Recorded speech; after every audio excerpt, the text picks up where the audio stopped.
एक प्रचलित कथा के अनुसार पुराने समय में एक किसान की फसल बार बार खराब हो रही थी।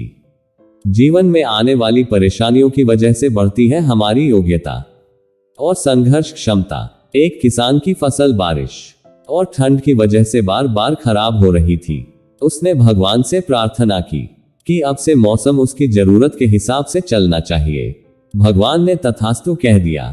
एक दिन इससे दुखी होकर किसान भगवान पर नाराज हो गया। वह भगवान को लगातार कोस रहा था। तभी वहां भगवान प्रकट हुए। किसान ने भगवान से कहा कि भगवान, आपको खेती की बिल्कुल भी जानकारी नहीं है।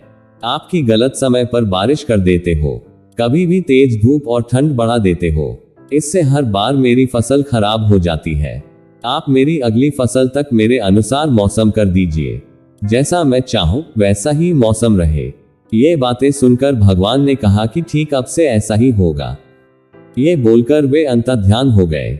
अगले दिन से किसान ने फिर से गेहूं की खेती शुरू कर दी। अब जब वह बारिश चाहता था तब बारिश होती, फसल के लिए जब उसे धूप की जरूरत होती तब धूप निकलती। इस तरह उसकी इच्छा के अनुसार मौसम चल रहा था। धीरे धीरे उसकी फसल तैयार हो गई। हरे भरे खेत को देखकर किसान बहुत खुश था। जब फसल कटाई का समय आया तो उसने देखा कि फसल की बालियों में गेहूं थे ही नहीं, सब की सब खोखली बालियां थीं।